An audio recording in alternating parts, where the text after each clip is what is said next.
여러분들 오늘은 우리에게 주신 말씀 요한복음 21장에 나오는 부활하신 예수님에 대한 말씀을 우리가 가지고 은혜를 받기를 원합니다.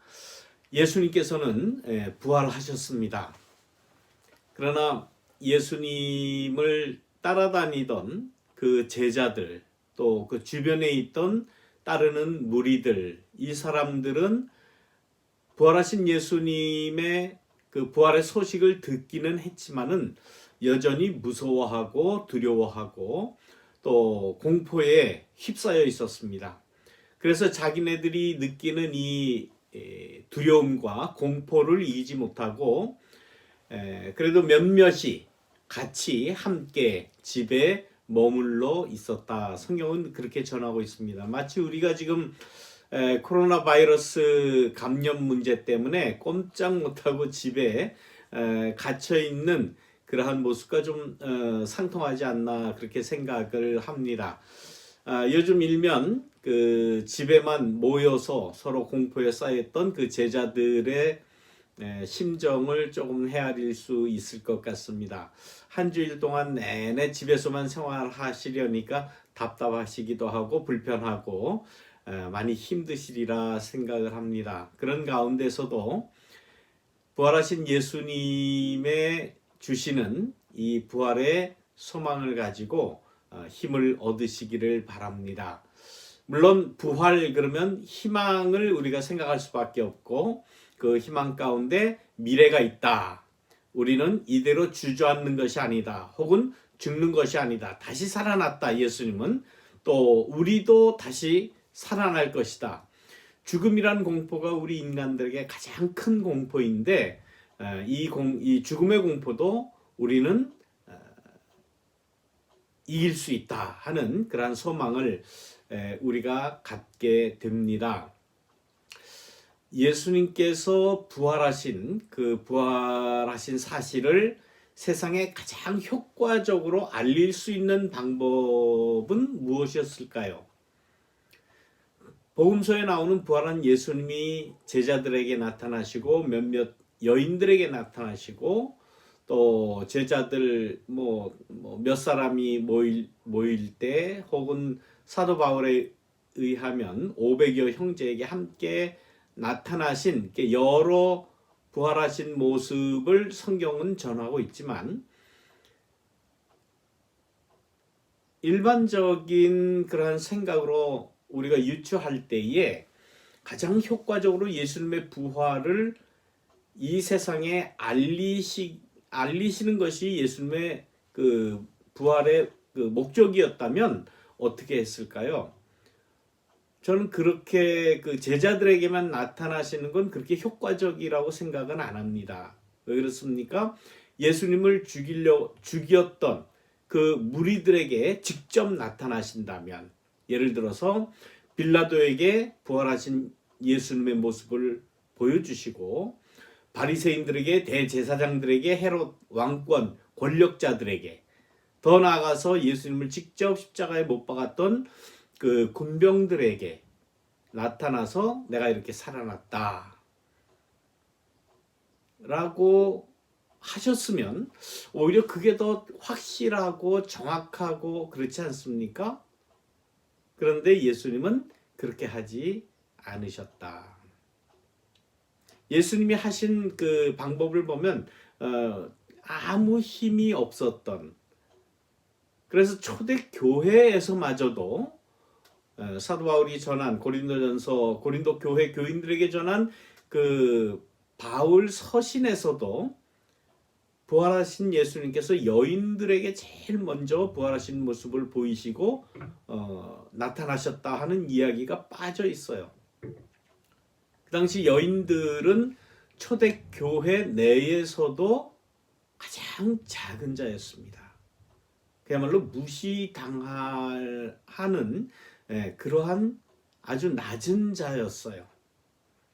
그런데 복음서에는 그나마 그래도 제일 먼저 예수님의 무덤을 찾아갔던, 그래서 예수님을 발견하지 못하고 빈 무덤에서 부활한 예수님의 그 부활의 소식을 어렴풋이 듣고 그 나타난 천사가 하는 이야기를 전해 듣고 예수님이 부활하셨구나라고 하는 그 사실을 아직은 확실하지 못하지만은 막연하게 부활의 예수님의 소식을 들었던 그 여인에게, 가장 낮은 여인에게 먼저 나타나셨습니다.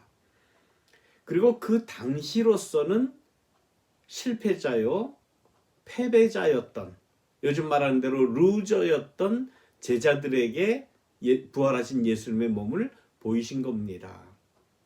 왜 그 사람들에게 부활의 소식을 전하셨을까? 일반적인 다른 사람에게 전할 때면 그 부활한 모습을 나타내 보이셨다면 그게 더 확실한 것 아니겠습니까? 그런데 그렇게 하지 않았다는 거예요. 지금 예수님의 제자들은 다들 두려워 떨었습니다. 무서웠습니다. 다 도망갔어요. 그리고 옛날에 하던 일을 찾아서 지금 먹고 살기에 급급한 그러한 아주 일반인들의 모습을 보이고 있습니다. 오늘 우리가 읽은 이 요한복음 21장에 나오는 이 말씀 가운데는 그런 모습이 고스란히 그대로 담겨 있습니다. 오늘 제자들에게 나타나신 이 예수님의 그 부활하신 모습이 나타난 이 이야기를 보면 대략 한 7명의 제자들에게 나타나셨다. 그렇게 성경은 우리에게 전하지 않습니까?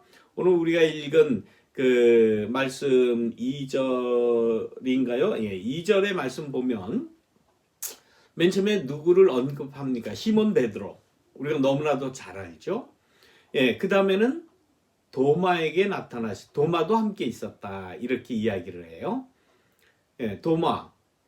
우리가 읽은 21장 바로 전에 20장에 보면은 부활하신 예수님에 대한 그 소문을 듣고 도마는 뭐라고 그랬습니까? 나는 못 믿겠다. 나는 보지 않고는 확실한 증거를 갖지 않고는 나는 인정 못하겠다. 그렇게 이야기했던. 그래서 우리가 의심 많은 도마다 이제 그런 별명을 붙여주기도 하는데 그것은 물론 도마뿐만이 아니죠. 지금 예수님의 부활을 그건 무슨 하나의 신화적인 그러한 표현이지 이게 무슨 예수님이 부활하고 다시 살아난다는 게 이게 말이 되느냐. 나는 못 믿겠다 하는 사람 지금도 많습니다. 심지어는 교회를 다니고 신앙생활을 한다고 하는 사람들도 그런 의심에서 헤어나지 못하는 분들이 더러 있습니다. 아무튼 도마에게 나타나셨고 그 말씀 곧 바로 뒤에 누가 나오는가 하면 나다나엘이라는 사람이 나와요. 제자 중에 하나입니다. 12제자에는 들어가진 않지만 그런데 이 나다나엘을 이 요한복음 21장에서 소개할 때 뭐라고 되어 있습니까? 여러분들 한번 2절 말씀을 한번 보시기 바랍니다. 갈릴리 사람 가나 사람 나다나엘이라고 그렇게 쓰여져 있죠. 이 나다나엘의 그 원래 고향을 이렇게 굳이 갈릴리 사람이었고 가나 사람이면서 나다나엘이라고 이렇게 아예 그 출신지를 분명하게 밝힌 이유가 뭐겠습니까? 성경 말씀은 필요 없는 이야기는 하지 않습니다. 그러나 성경에 이렇게 쓰여 있는 말씀은 분명히 거기에 메시지가 있어요. 여러분들 나다나엘이라고 하는 이 예수님의 제자가 신약 성경에 2번 나옵니다. 어디에서 나오는지 아십니까? 첫 번째는 이 빌립을 통해서 예수님을 소개받을 때에 이 나다나엘이 빌립에게 뭐라고 이야기하는가 하면은 저 사람은 갈릴리 사람 아니에요. 예수님에 대한 소문이 막 퍼져나갔을 때에 저분은 참 예언자고 참 선지자고 정말 우리에게 정말 하나님 나라의 말씀을 하신다라고 소개를 받고는 그 어디 사람이냐? 아니 저 사람 갈릴리 사람 아니냐? 라고 하면서 갈릴리에서 무슨 선한 것이 날 수 있겠느냐라고 갈릴리 비하 발언을 하던 그 사람입니다. 요한복음 1장인가요? 예. 예수님이 갈릴리 사람이라고 예수님을 인정하지 아니하고 혹 예언자다, 혹 선지자다, 혹은 그렇지 않아도 존경할 만한 선생님이다, 뭐 이렇게까지도 이야기하지 않고 아예 무시를 해버렸죠. 예. 지역 비하 발언을 했던 그 나다나엘입니다. 그런데 요한복음 1장에는 이 나다나엘이 어떤 사람인지, 어디 출신 사람인지는 밝히지 않았지만 21장, 오늘 우리가 읽은 이 말씀에서는 분명하게 출신지를 밝히고 있어요. 나다나엘 역시 갈릴리 사람입니다. 자기도 갈릴리 사람이면서 왜 자기 출신 지역을 그렇게 비하했을까요? 그 당시에 유대 나라 모든 사람들이 갈릴리 지역을 비하했습니다. 저 갈릴리 지역은 이방인의 땅이다. 우리 정통 유대 사람이 아니다. 하나님의 백성이 아니다. 이방인들과 피가 섞여 있다. 그래서 한없이 갈릴리 사람들을 비하했습니다. 그런데 이상하게도 이 갈릴리 지역은 비옥한 땅이었습니다. 이 팔레스틴 지방 가운데서도 그나마 비옥한 땅이었기 때문에 모든 농수산물들이 거기에서 났어요. 그래서 유대 나라 전체를 먹여 살리는 그러한 곡창지대며 이 갈릴리 없이는 살아갈 수 없는 그러한 지역이기 때문에 당시로서는 아마 땅값이 굉장히 비쌌을 겁니다. 그런데 그 땅을 다 누가 소유하고 있었는가 하면 예루살렘 남쪽에 있는 그 예루살렘을 중심으로 한 유대 나라의 기득권층들이 이 갈릴리의 모든 땅의 소유권을 가지고 있었고, 이 갈릴리 사람들을 농노로 쓴 겁니다. 일용 노동자든지 일용 농노라든지 소작인으로 그렇게 사용을 했었던 겁니다. 그래서 예수님의 비유의 말씀에 보면 일용 노동자에 대한 그러한 말씀이 나오지 않습니까? 뭐 아침에 일찍 일하기로 약속하고 한 데나리온 받기로 약속하고 들어온 자, 뭐 중간에 들어온 자, 아니면 일 끝나기 뭐 한 1시간 전에 들어온 자, 예수님께서는 똑같이 한 데나리온씩 줬다는 그런 비유의 말씀이 나오죠. 또 뭐 주인이 먼 나라에 가면서 뭐 돈을 맡겼다는 그러한 비유라든지 그런 것을 볼 때에 이 유대 나라의 이 지역적 부의 불균형, 이것이 지금 유대 나라의 큰 문제였습니다. 자기네들 땅에다가 소작농으로 일용 농노로 이렇게 데려다 살면서 그 품삯은 아주 적게 주면서, 그러면서 그 체제를 계속 유지하기 위해서는 어떻게 해야 됩니까? 갈릴리 비하를 할 수밖에 없었어요. 그렇게 해야 자기네들의 그 땅을 소유한 그 기득권을 유지할 수밖에 없었습니다. 그래서 시간이 날 때마다, 틈이 날 때마다 늘 유대 사람들의 그 뇌리 속에 갈릴리 너희는 이방인이다, 너희는 천민이다, 너희는 저주받은 백성이다 라는 그러한 그 비하하는 그러한 의식을 끊임없이 주입시켰던 겁니다.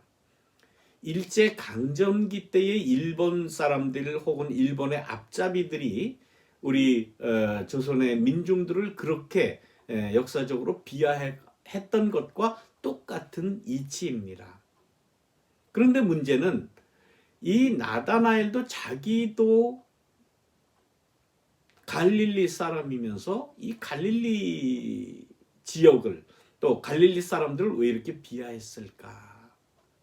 여기에서 나다나엘이 가지고 있는, 혹 나다나엘뿐만 아니라 많은 사람들이 그런 그 지역 편견을 가지고 있었죠. 그러면서 그것이 뇌리에 아주 굳게 박혀 있는 그러한 모습을 볼 수 있습니다. 그러나 요한복음은 분명하게 갈릴리 사람, 가나 사람, 나다나엘이라고 이렇게 분명히 이야기하면서 부활하신 예수님이 과연 어떤 사람에게 자기의 부활하신 모습을 보여줬는가? 시몬 베드로, 우리가 잘 알듯이 예수님을 3번이나 부인하던 사람이에요. 시몬 베드로 하면 최고의 예수님의 수제자라고 이렇게 높여서 이야기할지는 모르지만 그렇지 않습니다. 똑같이 예수님을 모른다고 부인하고 예수님을 저주하면서 모른다고 그러고 자기의 필요에 의해서 예수님을 상황이 바뀌어가면 언제든지 버릴 수 있는 그러한 비열한 인간의 모습을 보여주고 있는 것입니다. 아까 이야기한 도마, 디드모라고 하는 도마, 아마 쌍둥이였는가 봐요. 디드모라는 그 말의 뜻이 이제 쌍둥이라고 이제 그렇게 이야기합니다. 이 의심 많은 이 도마도 자기는 똑똑한 것 같고 자기는 논리적인 것 같고 자기는 분명한 그런 증거가 있지 않으면 난 못 믿겠다라고 이야기를 하는지는 모르지만은 예수님의 이 부활하신 모습을 직접 대면하기는 정말 부족하기 짝이 없는 사람이에요. 말씀드린 나다나엘, 지역 비하와 지역 편견에 사로잡혀 있는 그러한 제자 아닙니까? 그 다음에 또 어떤 제자가 나오는가 하면은 세베대의 아들들이라고 나옵니다. 세베대의 아들들 누굽니까? 요한과 야고보 아닙니까? 야고보와 이 요한, 과거에 어떤 일이 있었을까요? 예수님의 제자들 이야기 나올 때 늘 이렇게 등장하는 그러한 제자임에도 불구하고 이 세베대의 아들 야고보와 요한을 데리고 그 어머니가 예수님께 왔습니다. 그래서 주님께서 영광을 받으실 때에 쉽게 말하면 정권을 잡았을 때에 권력을 잡았을 때에 내 아들 중에 하나는 당신의 오른쪽에 하나는 왼쪽에 앉게 해주십시오. 권세를 누릴 수 있게 해주십시오. 감토 하나 쓰게 해주십시오. 그때는 모든 사람들이 우러러보는 그러한 우리 아들들이 되게 해주십시오라고 요구했던 그러한 아들입니다. 그 어머니가 물론 그랬지만은 이 야고보와 요한도 그런 마음이 없지 않았을 겁니다. 언젠가는 내가 예수를 통해서 권력을 잡을 것이고 큰 영광을 나도 받을 것이다. 그런 욕심을 버리지 않았어요. 그것을 보고 다른 제자들은 당신들은 그렇게 영광을 얻으십시오 그랬을까요? 다른 제자들도 똑같았습니다. 이 야고보와 요한의 그 어머니가 와서 그런 얘기하는 것을 듣고는 막 화를 냈죠. 분을 냈다 그랬어요. 아니 영광은 왜 너만 가지느냐? 똑같이 고생했는데 라는 그러한 권력욕을 다른 제자도 다 나타냈습니다. 자, 그럼 지금까지 5명의 제자들이 나타났습니다. 시몬 베드로, 그 다음에 도마, 그 다음에 나다나엘, 그 다음에 세베대의 아들 두 아들인 야고보와 요한. 이렇게 5명의 이름을 공개하고 그 다음에 공개하지 않은 2명의 제자가 또 따로 있었다라고 이야기합니다. 누군지는 알지 못해요. 근데 이들도 역시 이름이 알려지지 않은 이 2 제자도 역시 오늘 21장 그 뒤에 보면은 베드로가 함께 나는 이제는 먹고 살아야 되겠다. 어부하던 일을 다시 하고 내 수입을 벌어야 되겠다 할 때에 다 같이 가서 물고기 잡던 사람이에요. 예수님이 십자가에 달린 그 충격적인 사실 이후에 더 충격적인 것은 그 죽었던 예수가 다시 살아났다는 거 아닙니까? 사람은 누구나 다 죽어요. 주위에서 다 죽는 그러한 모습을 우리는 평생 수도 없이 대하면서 살아갑니다. 그러나 그것보다 더 충격적인 일은 뭡니까? 다 사람이 죽는 일보다 더 충격적인 일이었던 것은 예수가 살아났다는 그러한 소식이에요. 더 큰 놀라운 소식인데도 불구하고 뭐 살아난 거에 대한 뭐 감격이라든지 놀라움이라든지 이것 그 성경에 이렇게 나타난 것을 보지 못했습니다. 곧 나는 먹고 살아야 되겠다. 가서 물고기 잡아야 되겠다라고 다 물고기 잡으러 나갔던 그러한 제자예요. 그래서 이렇게 7명의 제자들의 모습이 성경 본문에는 나옵니다. 어느 하나 모범적이거나 부활에 적합한 그러한 제자는 없었던 겁니다. 그런데 이 부활하신 예수님께서는 그들이 생업으로 다시 돌아간 그 고기 잡는 그 현장에 다시 나타나는 겁니다. 그래서 예수님께서는 그들을 만나고 그들에게 말씀하실 때, 야, 너희들이 이럴 수 있느냐?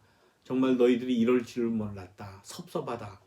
뭐 이런 말씀을 하신 것이 아니라 또 하나님의 말씀에 부활이라는 것이 무엇이며 어떤 신학적인 의미를 가지며 어떤 하나님의 나라의 그 하나님의 큰 뜻이 있는지 이런 거 설명하시지 않고 예수님 부활한 모습을 어떤 모습으로 나타나시는가 하면 그 제자들과 똑같은 모습으로 나타나셔서 어디 고기 좀 많이 잡았느냐 그렇게 말씀을 하시는 거예요. 아마 예수님에게 매력을 우리가 발견할 수 있다면 뭐 여러 가지가 다 많이 있겠지만 이런 모습도 하나의 정말 그 알 수 없는 예상하지 못했던 그러한 인간적인 예수님의 매력 아니겠습니까? 자기가 지금 부활했는데 놀랄 것 당연하고 정말 충격적으로 맞이할 거 분명한데 예수님은 평소와 똑같이 제자들의 일상에 나타나셔서 그 고기 잡는 일에 대해서 물어보시고 그물을 한번 오른편에 한번 던져봐라. 나름대로 그 삶에 좋은 효과적인 방법도 일러주시고 그 고기 잡는 일을 도와주시는 이 인간적인 부활하신 예수. 이게 신학적으로 설명이 될까요? 우리의 신앙 안에서 신앙적으로 어떻게 이걸 뭐 좀 영적으로 해석을 할까? 뭐 이게 해석이 되겠습니까?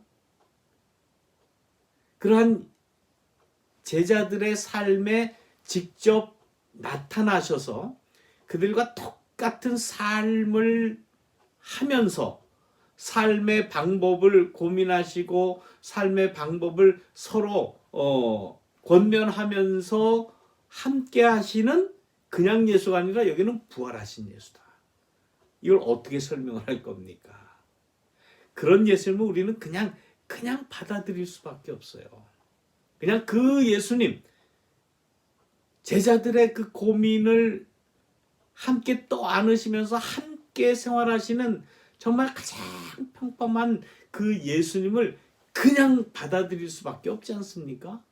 부활하신 예수님의 실체가 바로 이런 거예요. 우리가 부활을 설명한다, 부활을 이야기한다, 부활을 논한다, 뭐 논리적으로, 신학적으로, 철학적으로 뭐 이걸 증명을 해낸다, 그거 가지고 안 되는 거예요. 이 예수님의 부활이라고 하는 것은 제자들의 삶에 우리들의 그 삶에 직접 함께 하시는 예수님을 우리가 발견할 때에 부활하신 예수님의 실체가 어떤 모습이며 부활의 실체가 뭐냐, 부활이라는 것이 과연 우리 삶에 있어서 무엇이냐라는 것을 우리가 그냥 통째로 받아들일 수 있는 그러한 모습이 아니겠습니까? 어떤 철학자가, 어떤 신학자가, 어떤 목사가 부활의 모습을 증명해낼 수 있겠습니까? 어떻게 설명해낼 수 있겠습니까? 저는 힘들다고 봅니다. 그러나 우리 모두가 그 사람이 뭐 철학자가 아니건 신학자가 아니건 목사가 아니건 무슨 뭐 성경 신학교 교수가 아니건 모든 사람이 받아들일 수 있는 복음서의 부활한 예수님의 모습, 복음서에서 이야기하는 부활의 실체, 부활은 어떤 것이냐는 것은 이러한 예수님의 모습에서 우리가 받아들일 수 있는 것이다. 저는 그렇게 생각을 하고 한편 기쁘게 생각하고 반갑게 생각을 할 수밖에 없습니다. 이것이 바로 부활입니다. 거기에서 그 부활하신 예수님의 모습을 알아차리는 그러한 삶의 모습, 그러한 신앙의 모습, 예수님을 사랑하는 그러한 인간의 순박한 그러한 모습에서 우리는 부활의 예수님을 확신할 수 있는 거예요. 제자들이 그렇게 했잖아요. 제자들이 그렇게. 많은 율법사들 설명 듣지 않았어요. 대제사장한테 가서 물어보고 질문하고 토론하고 이렇게 해서 안 거 아니에요. 그 당시에 누가 제자들에게 예수님의 부활에 대해서 설명을 해주었겠으며 부활에 대한 강의를 들었겠습니까? 설교를 들었겠습니까? 아무것도 그런 거 없어요. 그러나 그들은 그들의 삶에서, 그들의 힘겨운 삶에서 나타나시는 부활의 예수님을 마음속에 확신하게 된 거예요. 그때부터 그 부활의 확신이 하나 둘씩 모여서 이것이 조직되기 시작한 겁니다. 그 조직의 과정을 우리는 초대교회라고 불러요. 초대교회 예수 공동체라고 불렀고 예루살렘 교회, 안디옥 교회, 고린도 교회, 그것이 초대교회로 이제 조직이 되고 성장을 하게 되었고, 그때부터 예수님의 부활이 무엇인가라는 것을 그 초대교회 교인들의 입을 통해서, 그들의 삶을 통해서 예수님의 부활은 점점 전파되었던 겁니다. 이것이 기독교 역사가, 또 성령님이 우리 모든 인류 전체에게 주시는 부활의 희망이고 부활의 소망입니다. 이러한 그 삶에서의 부활의 체험, 확신이 없기 때문에 이것은 증명이 돼야 된다, 설명이 돼야 된다, 우리는 많이 그렇게 이야기하는데 그런 거 아니라고 저는 생각을 해요. 그런 것이 있으면 성경에 우리에게 전해 주셨겠죠. 그러나 성경은, 복음서는 우리에게 단편적으로 보면 알쏭달쏭한, 이게 뭔가, 이게 부활이야? 이게 부활이라는 게 이렇게 밋밋해, 이렇게 일상적이야 라고 생각할 수밖에 없는 이 이야기를, 부활 이야기를 전한 이유가 바로 여기 있는 거예요. 이 말씀만 봐도, 성경에 나오는 이 밋밋한 부활한 예수가 제자들을 만나는 이 말씀만 봐도 알 수 없는 어떤 그 힘에 이끌려서 부활을 고백할 수 있었던 것이 우리 기독교 역사에서 지금까지 면면이 내려오는 겁니다. 말씀을 통한 그 예수님이 제자에게 나타나셨던 그러한 평범한 일상을 회복시키는 그러한 예수님의 모습에서 우리는 부활의 확신을 가질 수가 있는 겁니다. 그러기 위해서는 우리의 삶에 철저해야 돼요. 우리의 삶에 예수님이, 부활하신 예수님이 나타난다라고 하는 그러한 소망을 가지고 확신을 가질 때에 예수님의 부활의 확신을 얻을 수 있고, 더 나아가서 우리 모두의 부활, 나의 부활을 우리는 소망할 수 있다고 하는 그러한 교훈의 말씀입니다. 지난 주일날 부활주일이었는데 오기정 권사님께서는 하나님의 부름을 받으셨어요. 그의 삶을 생각할 때에 저는 1년밖에 같이 교회 생활 같이 하지 살았기 때문에 잘 모르지만 우리 저 하워드 목사님과 또 뭐 오래되신 여러 장로님들 또 여러 교우들께서는 아마 그분과 꽤 오랜 기간 동안에 같이 사셨기 때문에 여러 추억들을 기억하고 계실 거예요. 우리는 그분을 생각하면서 그분이 다시 부활하고 다시 살아날 수 있다는 소망과 함께 오늘 예배 부름 때에 제가 봉독했던 데살로니가 서에 나오는 그 말씀, 부활에 대한 말씀을 꼭 기억하시면서 부활을 되살릴 수 있는, 부활을 확신할 수 있는 그 말씀은 뭡니까? 예수의 부활을 확실히 우리가 믿을진데 죽은 자들에 대한 부활, 나의 부활도 너희가 소망할 수 있다. 그러므로 이 여러 말로 서로 위로하라. 그가 살았을 때 가지고 있던 그 기억을 계속해서 이야기하고 그 좋았던 추억, 좋았던 그러한 은혜스러운 말씀들, 그 은혜스러운 것뿐만이겠습니까?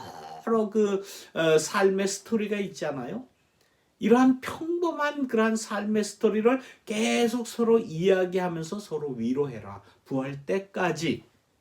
이것이 부활을 믿는 성도들의 삶입니다. 우리 부모님의 부활도 역시 마찬가지예요. 사랑하는 이의 부활도 역시 마찬가지입니다. 이거를 어떻게 다른 의학적으로 그걸 설명해서 무슨 병으로 어떻게 하다가 이렇게 돌아가십니다. 그것만 얘기해봐야 무슨 소용이 있습니까? 내 사랑하는 아버지는, 내 사랑하는 어머니는, 내가 사랑했던 그분은 이런 일을 통해서 나와 연관 맺고 관계를 맺었었습니다. 라고 하는 그 스토리를, 삶의 이야기를 끝없이 계속해 나가라는 거예요. 그때에 우리는 주님의 부활을 확신할 수 있을 줄 믿습니다. 부활에는 소망이 있습니다. 부활에는 기쁨이 있고 희망이 있고 이 부활을 붙잡고 살아나가는 이러한 사람의 그 삶은 이것은 큰 힘을 가지고 있는 거예요.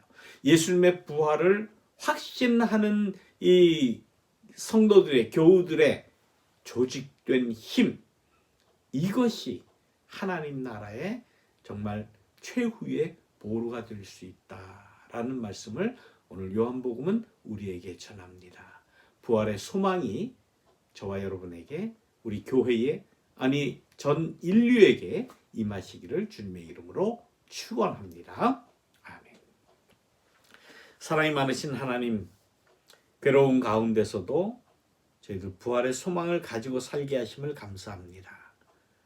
예수님의 부활을 믿기에, 또 우리의 신앙의 선조들의 부활을 믿기에, 나의 부활을 확신하기에 우리는 우리의 삶을 주님의 말씀대로 예수님과 같이 정말 올바르게, 가치 있게, 힘차게 살아갈 수 있도록 인도하여 주옵소서.